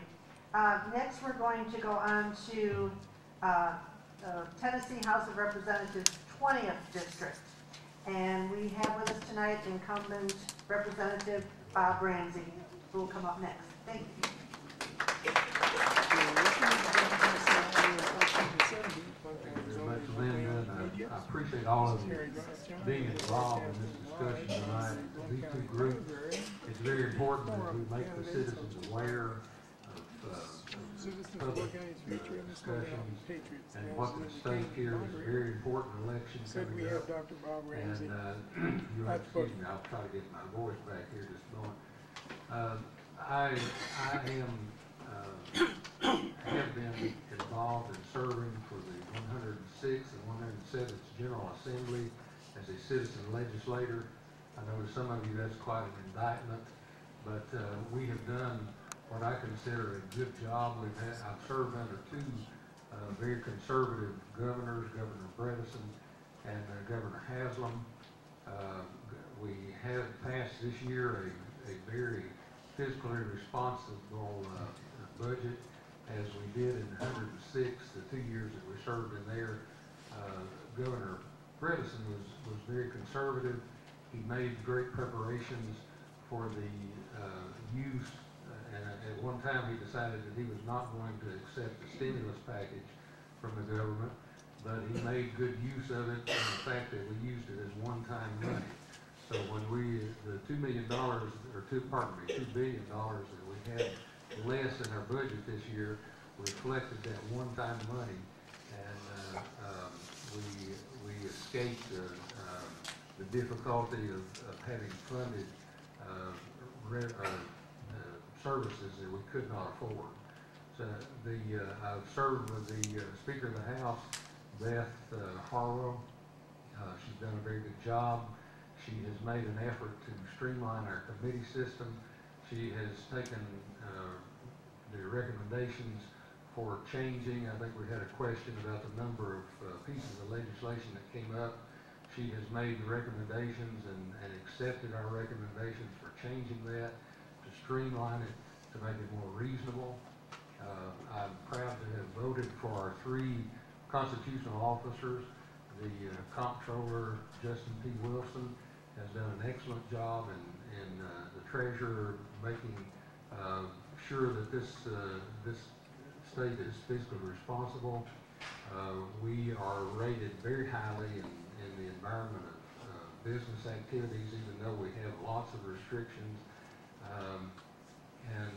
I would hope in the future to address that. I think our Governor Haslam has made great efforts in doing that. He has reformed civil service, he has reformed education, and he has other recommendations. He has, as far as taxation, he is planning by 2016 to do away with our inheritance tax. He's done away with the state gift tax. He has reduced the food tax, and he raised the deductions for the hall income tax. Now, the plan is for us to eventually eliminate the hall income tax for those over 65, and I would certainly stand behind that. The hall income tax has been a problem as far as people retiring in Tennessee, and I'd like to see it eliminated. Make no mistake, we are facing very serious financial problems. You mentioned all the bills that have been proposed in the last year of the session.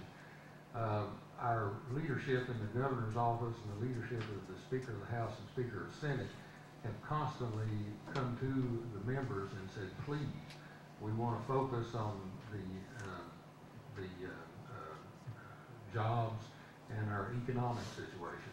We don't need to get into these other issues. Let's please focus on that, and make no mistake, there are going to be difficulties.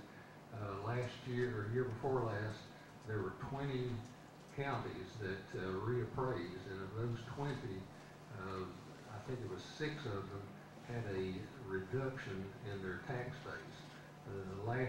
This year there have already been 10 counties that have reappraised, and of those 10, 3 have had a reduction in their tax base. The two things that we have to watch constantly for in the General Assembly is the issuance of anything that would have an unfunded mandate to our local governments, and also the constant image that federal dollars are free. We have that expressed many times, and where grants and federal dollars don't cost us anything. And we know that that is not true. And it's irrational to think that a federal dollar is not going to cost us as taxpayers. So I look forward to the 108th General Assembly, and at this time I'll take any questions. Let me get a drink of water right quick.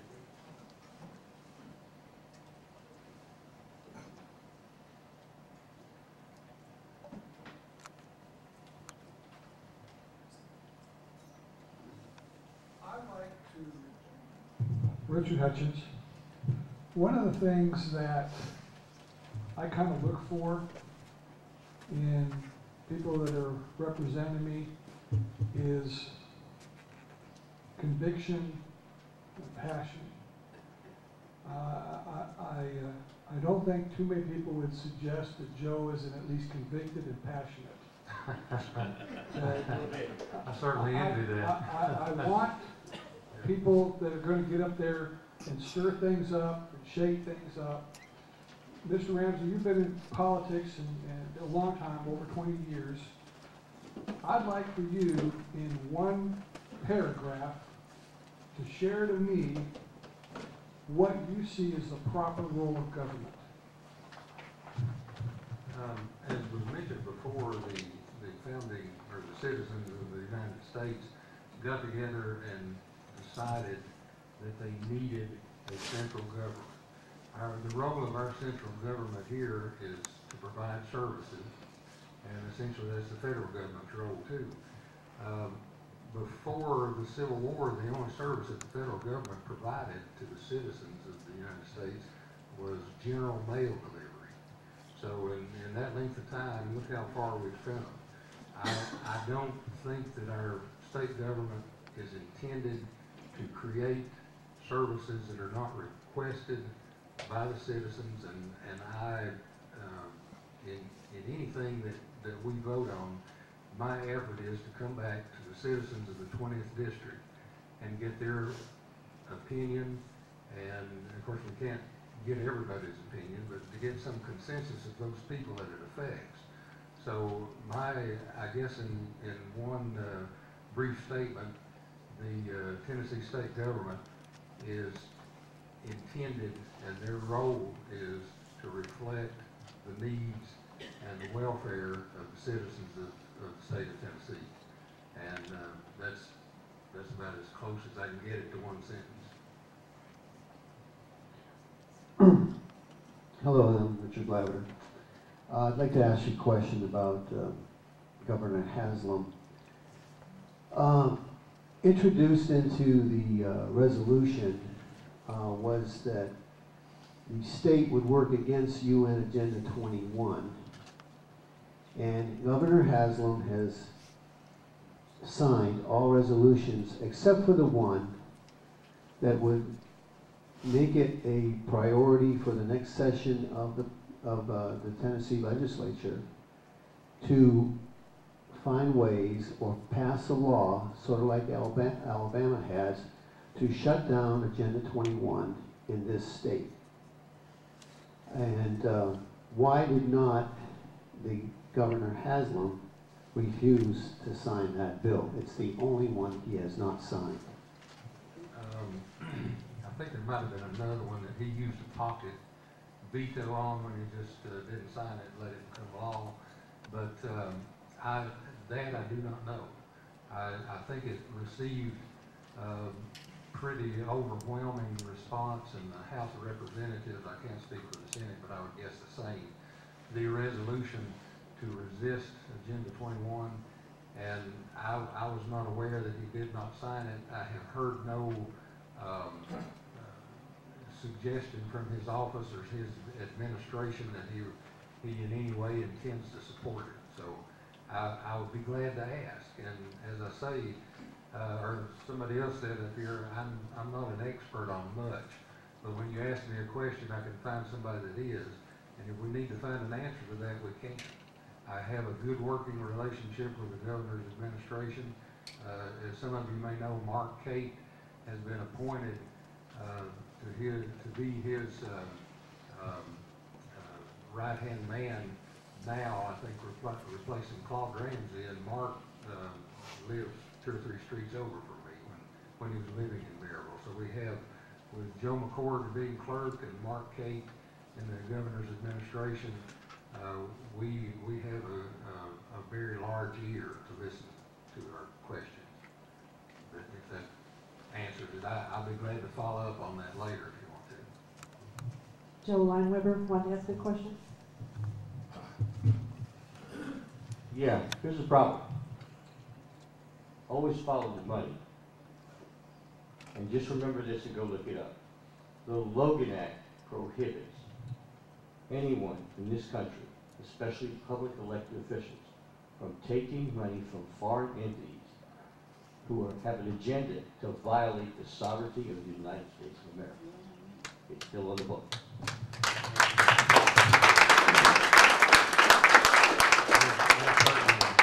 Certainly sounds reasonable. Yes, I'm Jan Lineweber, and I've got a question on how familiar, you talked about how revenues are down in a lot of counties. How familiar are you with the fraudulent foreclosures that have been going on all across this state and all across this country, and the hoax of government telling people that they only have non-judicial foreclosure, where a law firm can come in and tell you and scare you out of your home when the banks that are claiming you owe them, whether somebody's behind in their mortgage or not, the banks do not have the required by law promissory note.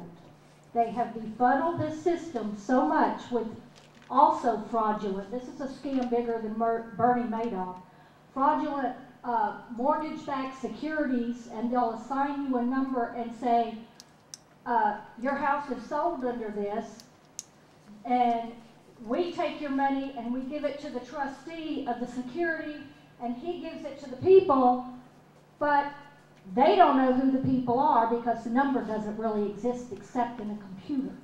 So it's a scam by the banks to just take your mortgage payments, and somebody out there is sitting there with your promissory note never getting paid. So they're scaring people out of their homes, they're leaving them, and they're not being able to sell these homes because there's no clear title and there's no paperwork. I would like to see Tennessee do something about this and force judicial foreclosures and make sure that everybody votes in judges who actually follow the laws instead of bypassing them, you know, and making these banks go to the federal courts to get their foreclosures and prove that they actually have the paperwork required.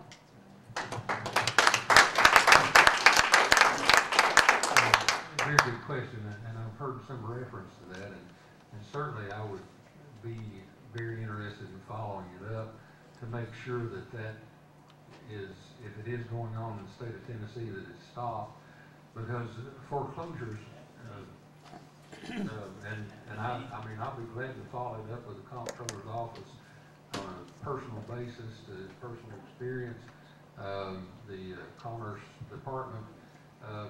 What's going to hit our counties very hard are these foreclosures, because in future reappraisals, we're going to see these used as comparables, and that's why the tax base is going down. We've got these foreclosures that are driving the value of property down, And once that is reappraised, then we lose our tax base. If the county provides services in the level that they're doing now, they have to raise taxes. We don't want that. Yeah, go ahead, Richard. Okay, make it real quick, please.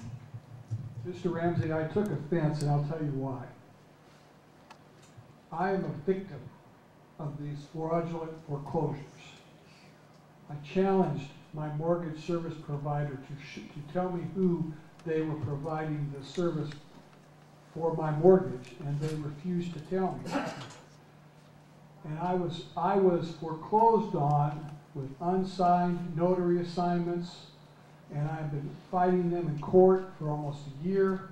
I've been evicted from my house, and the only thing that you were concerned about was not the citizens, not the people that are suffering, but how it's going to affect your tax revenue. It's not a secret thing, because you really don't care about my family who has been defrauded out of my home. I certainly care about legal process being followed, and if there's something illegal going on. Well, you know, all I can do, as I say, I'm not an expert in that. It hasn't happened to me, and Lord willing, I'll never have to face that. I'm sorry you have. But I'm not an expert on it. I'll try to find somebody with the evidence that you placed in my hands and certainly pass it on. But, Call me, I'll turn you into an expert on it. Yeah.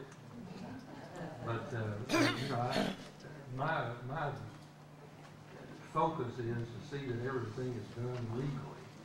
And if we need to change some kind of law or guideline or some kind of process that goes on with the Department of Commerce, we need to do it. And I certainly would not resist that. Sorry to interject, it's just a matter of following the law. Okay, we need to move on. We have another candidate yet, and it's already 10 to 8 here. It's best to leave.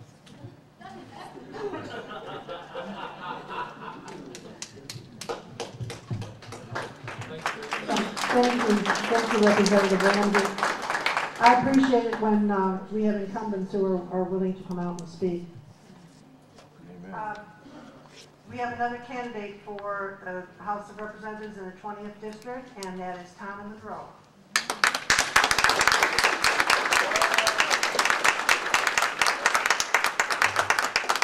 I love the passion and energy in here tonight. This is so much better than some of those sterile forums we've been to in the past. And it's so good to see hardworking Americans here. A judge once said that it's not the responsibility of the government to keep the people from falling into error. It's the responsibility of the people to keep the government from falling into error. And it has been falling into error for far too long, and you can change it. It has been falling, we've been hearing all night about these career politicians that don't give a flying flip about me and you. And we can change that if we have fair elections. I don't even trust these voting machines. We can change that. We need to demand that the county commission go back to paper ballots, that be counted by optical scanners, and get tangible ballots.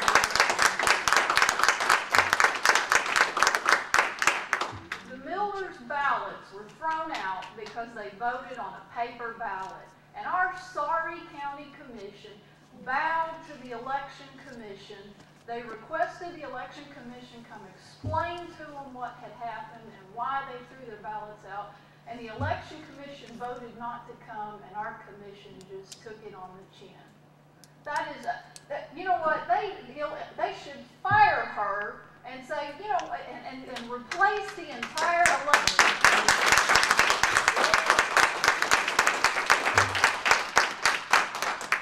Our country's a mess. I don't need to explain that to you.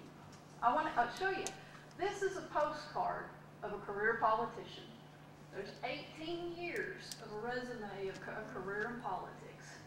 4 years later, you get a postcard that's the same size and looks almost identical, and it just adds 4 more years to a resume.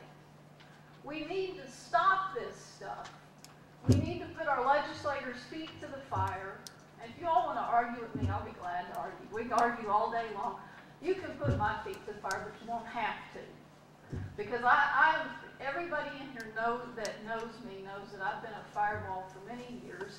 I was talking the Constitution before there was this great revival, and I am so grateful that there was. A couple of years ago, when our county mayor was running for office, I went to ask him a question. He said, "Tana, if it's about the Constitution, I agree with you," before I could even get my question out. So I've been preaching the Constitution for years before it was in vogue to preach the Constitution. There's a lot of good things in there. We talk about the federal Constitution, and good, but we also have a state Constitution that is being trampled on.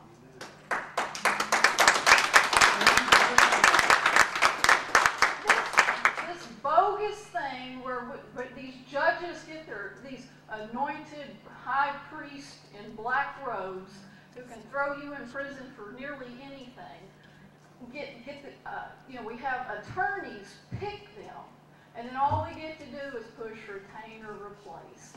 That is such an insult to your intelligence. It's unbelievable. And to claim that by having an election that's somehow going to take the politics out of allowing politicians to make a political appointment for a political office, that's absurd. The least we should be able to do is vote. And our state constitution spells that out very clearly. Another thing, and one of the things you'll see, go to my website, I lay out 4 judicial reforms. One I didn't put on there, but I'm fully supportive of, is the election of the Attorney General. There is a lot of corruption in the judicial branch government. Not only should we be electing them, or if we're going to change it, then we should look at something that the Republic of Venice did that worked fairly well for about 1,000 years, and that's sortition. Now, for those of you that don't know what sortition is, it's already taking place in our courtrooms with the selection of the jury. You have a lot of people that come for jury duty, and 12 people are picked for jury duty, but they're drawn randomly. And we could establish requirements of people, and the requirement ought to be you have to pass a test on the Constitution. And if you can't pass with flying colors, you don't get put in there. And it's not a lifer position. Those positions get reshuffled every couple of years. Make some of those judges actually work as district attorneys, as work for the people, where they have to represent people who have very little money and have been drug into a corrupt political system. Make them get a broad spectrum of work experience, not just putting on a black robe and being king until they croak. But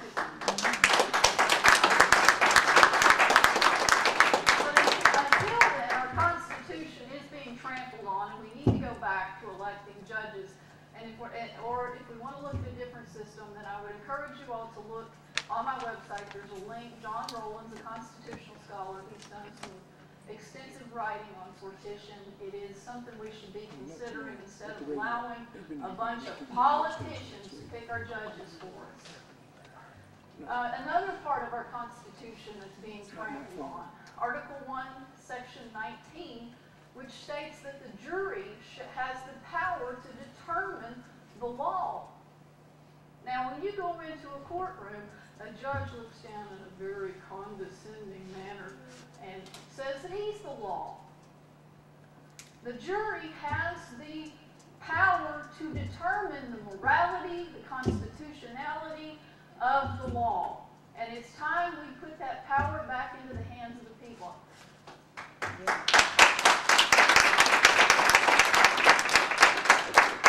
And people talk about jury trials. There's a lot of cases where we don't get jury trials. The federal government and the state governments have become very clever at eliminating jury trials. There's a nice article, a link on my campaign website to a long list of examples where you do not get a jury trial. And I will work to try to ensure that you get jury trials in those. I will try, if it has to take constitutional amendments, if it takes statutes, whatever it takes, I will try to work with power back in the hands of the juries instead of these unelected black-robed devils that sit there until they croak.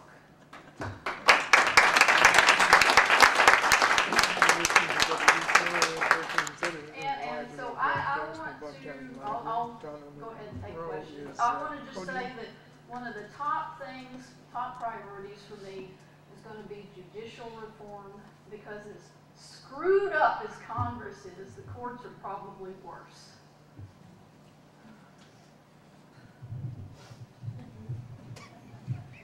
Okay.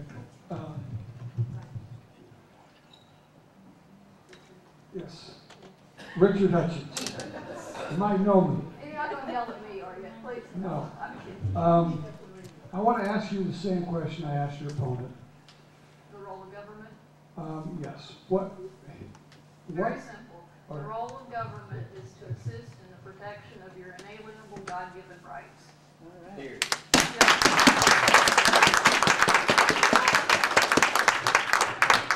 That does not mean you have the right to a welfare check, or you have the right to government-funded health care. Get off your butt, get a job, and buy your own health care.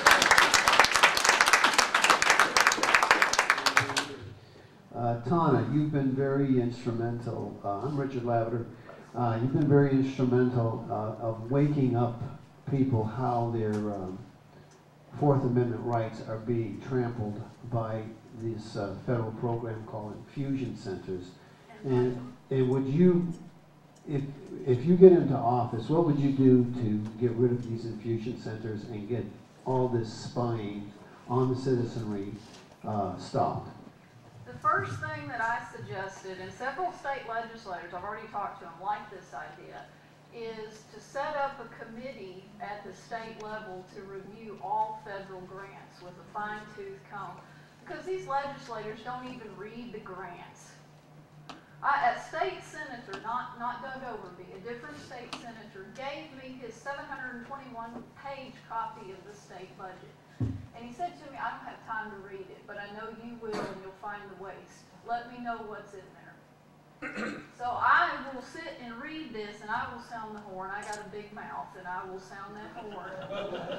I don't want to pick on Bob. He's a nice guy. He paid me a compliment. He told me I was beautiful. I don't want to pick on him. But I emailed him. This is one of the reasons why I'm running. I emailed him about Viper. And he is the chairman of the state and local government committee that oversees these things.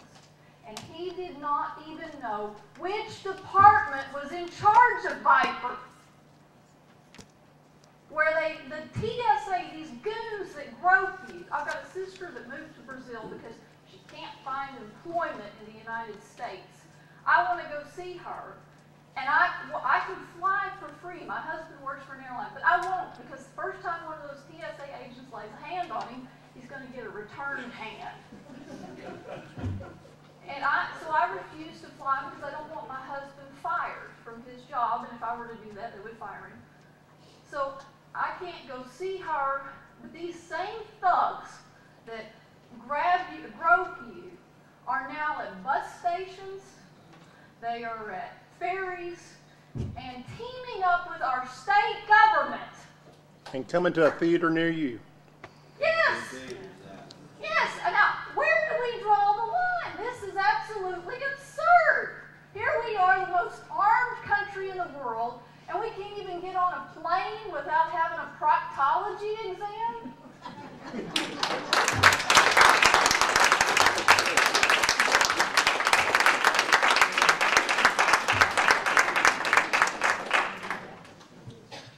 Hi, my name is Deanne Martini. I'm a resident of Blount County, and I'm fairly new to the area. Recently some legislation came about, the Private Act, which I understand that Dr. Ramsey and Senator Overby were co-sponsors. It had something to do with this bill, and that it established a tourism development authority. Yeah, fascism. And I am scared to death. This is the mother lode of capital cronyism and conflict of interest.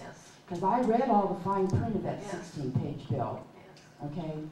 And I was at the commissioners' meeting in June when they passed that thing.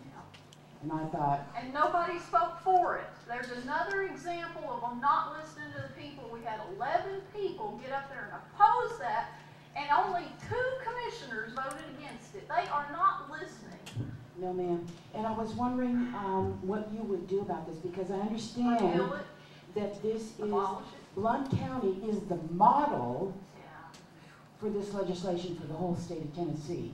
And there are representatives that are going to be on this board that are going to be utilizing tax dollars, tax revenues that aren't even elected. And I'm just baffled. I am just baffled that that man had the nerve to sponsor that kind of legislation. Well, I will work to repeal it. If I can't repeal it, I'll try to cut some of the limbs off, at least make those appointments where they have to be elected officials at the very minimum. Yeah, this county is it's about 220, about 215, that doesn't include the unfunded pensions. About $215 million in debt. And that they gave a private board that's controlled 70% by private businesses, only 3 elected officials, 70% of the hotel tax. Now that money could have been used to pay down this insane debt. That debt quadrupled while this man was on commission.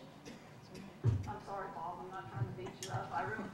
I'm just so frustrated and fed up with everything. Yeah, I'd like it to stay respectful. We have time for one more question. Nick had his hand up. Yeah, I'm Nick Sacaro.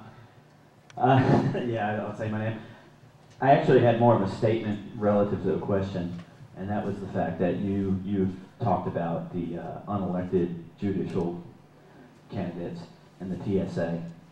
I would like everyone in here to know that our current congressman, the guy that me and Joe are running against, is technically head of the TSA. He is the head chair of Transportation and Infrastructure, who funds TSA.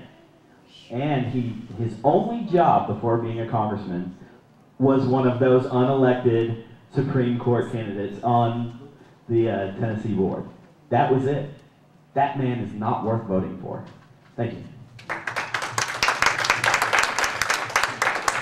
I thought I saw one more hand, if you could do it real quick. Was there somebody else that, real quick?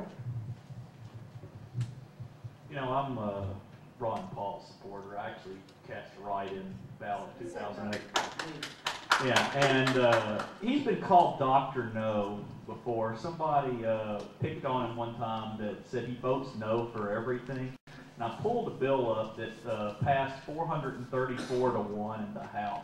And I just, for grins and giggles, looked up what it was. It was something like banning protests within 1,000 feet of the representative or something like that. And I told the lady, well, would you have voted for this? And she said, no. I sit here and think of all these stupid things that's come down our legislature, like banning short-legged people from motorcycles or making it illegal for somebody under 18 to get a tattoo and stuff like that. I don't care if this, you know, you're only one vote up there. There's 99 representatives.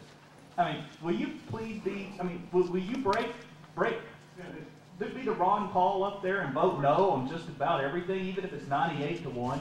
Of course, by the time I'm done, if I'm up there, they'll be having to check my no button because wondering if it works. And I'll just tell them to take the yes button and replace it to save the state some money. So I'll tell you somebody to look into that. He mentioned Ron Paul. Ron Paul is one of my heroes. I'll tell you another person to look into on the internet. It's a man that passed away last year that was a state representative in Georgia named Bobby Franklin. And he was the one no vote on nearly everything. And that man had so much integrity. And if you all get a chance, look up Bobby Franklin. He introduced legislation to, he never supported a tax increase, but Georgia has an income tax. And he introduced a bill to apply that income tax to the Federal Reserve. And the other thing he did, he introduced a bill to give the people standing to sue the government when it violates constitutional right, because a lot of court cases get dismissed for lack of standing.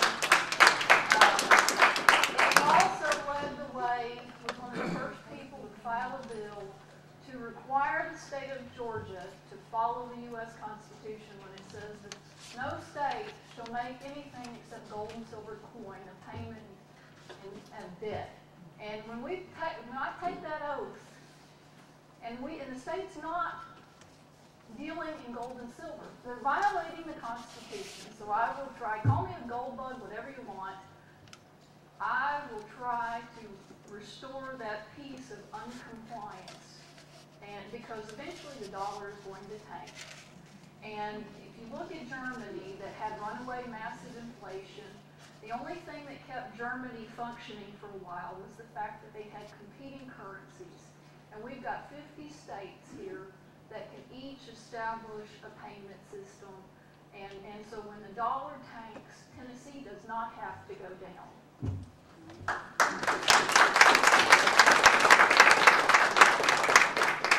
apologize to Bob. I did not mean to be so hard and heavy. He's a nice guy. I'm sorry. I didn't want to attack you. I'm just firm in my convictions, and so he's been very respectful of me. So I do apologize. I'm not trying to get. I didn't get personal, but I don't want to be rude. So thank you all.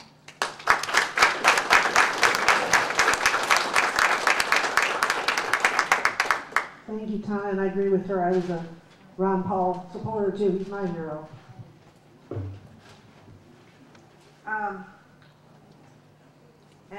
I have to agree with her. Representative Ramsey's always been a gentleman. In fact, I take him back as our commission chairman again any day over the one we've got now.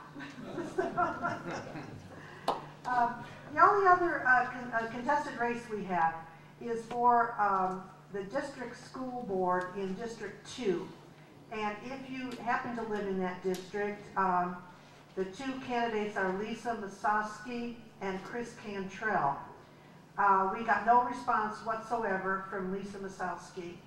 Chris Cantrell had a family commitment tonight, and he did give me a letter that he would like me to read. He says, I am a lifelong resident of Blount County that attended Blount County schools K through 12. I graduated from William Blount High School in 1991. I'm married to Holly Crisp, and we are the proud parents of 3 children and all attend Blount County schools. Madeline, 14, will be in 9th grade. Meredith, 11, will be in 6th grade, and Evan, 8, will be in 3rd grade. I am a member of East Maryville Baptist Church, where I've been involved in the Upward Basketball League and Outward Baseball and Softball as a coach. For the past 8 years, I've always tried to make the best decisions for the children of Blount County schools. I have a vested interest in seeing that all children are provided the best educational experience possible. The experience I have will be a valuable asset to Blount County schools as we work to meet the educational standards of today. I humbly ask for your vote and support in my effort to continue to serve the children and families of Blount County schools. Thank you, Chris Cantrell. So that wraps up our candidates for the night, unless the representative for Brenda Leonard came in. For this remote broadcast? I don't think she did. I'd like to thank everyone for being here. I wish this room could have been packed overflowing, but we all know about the apathy with people today. And all I can do is encourage you to talk to your neighbors and your family. It's too late now to get to sign up for voting for this election if you haven't already done it. But it's not going to be too late for November. So we've got to encourage people to get out and vote and to make the changes that we'd like to see in our local government, our state, and our federal. Please take the time now. We've got a little time before we have to leave the room to connect and thank the candidates who are willing to come out and talk to you tonight. And I'd like to thank Mary Cook again for coupling up with Citizens for Blount County's Future. The Smoky Mountain Tea Party, put a lot of effort into this as well. And Mary, did you want to say anything to finish up the evening? We thank you all for joining us tonight, and we'll get back with regular programming. Thank you for joining us.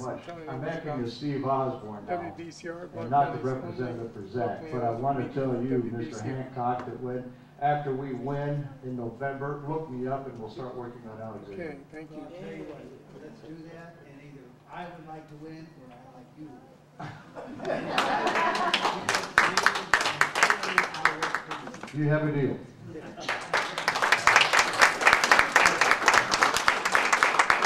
Thank you very much, and finish up with some snacks and drinks back there and talk to the candidates and get to know them a little bit better. Thank you very, very much. On the outside, I have a note, a list of items. It's called Visions for America. Pick up a copy and read it.